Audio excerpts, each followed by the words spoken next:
Finally mga kamoma, mag-unboxing nga tayo nitong parcel ng mga anak kong apat ang paa.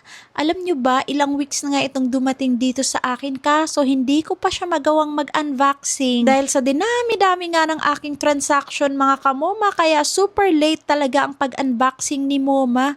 Alam nyo ba, matagal ko na talagang pangarap ito para sa mga anak kong apat ang paa. O ayan, napalo ka tuloy King B kasi kanina niya pang ang sinasapak si Puti. Kung meron sigurong eviction dito sa loob ng bahay ni Moma, no? Baka maunang ma-evict to si King B, pero sigurado talaga ako marami din magsisave nito kay King B kasi ang dami nagmamahal sa kanya. So ayan, nakita nyo na no, kung gaano siya kagulot. Minsan nag-aaway-aaway pa sila dahil nga pinag-aagawan nga nila itong carton at saka itong bago nilang gamit. Sobrang yaman ko na talaga mga kamoma dahil ang dami ko nang na-invest na gamit na puro gamit ng mga anak kong apat ang paa. Ang saya-saya kasi mga kamoma, no, kapag ka nabili natin yung gusto natin para sa kanila.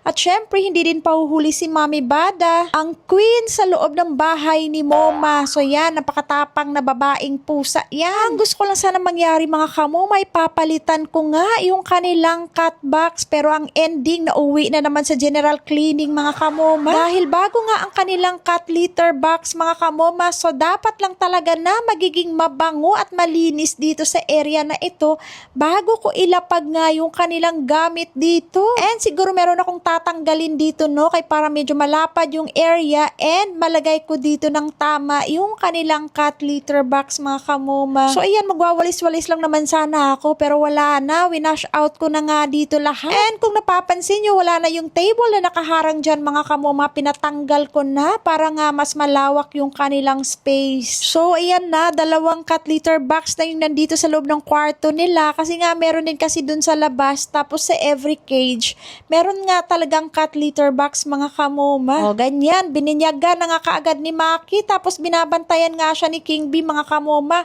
Magkampihan talaga yung magkapatid na yan. O tapos sumunod naman si Jolly mga kamoma, talagang magkasundo nga itong mga magkapatid na ito. Ang galing-galing nga talaga mga kamoma no, dahil sa wakas ang saya-saya ko kasi nga ilang months ko talaga to na gusto ko na talagang bilhin, pero syempre naghihintay lang tayo ng tamang timing na kung kailan tayo magkaroon ng extra pera. At hindi naman nagpapahuli si Chuchay-Chay mga kamoma no, malakas din ang amoy nito. Sana nga matuto na rin siyang mag-poops dito sa loob ng cat litter box. This time wala nga pong diaper si Chuchay-Chay mga kamoma para makapagpahinga naman yung kanyang kifay kasi nga na color red na nga ang iyahang kifay. Kung gusto nyo nga ng ganitong cat litter box mga kamoma, promise hindi kayo magsisisi dahil ilalagay ko nga dyan sa comment section ang link. Totoo lang no, ayoko talaga mag-recommend ng isang bagay kung hindi ko pa talaga na-tested and proven. So as you can see, malawak na nga yung space mga kamoma and binaba ko nga po pala yung cortina dahil maulan na umaga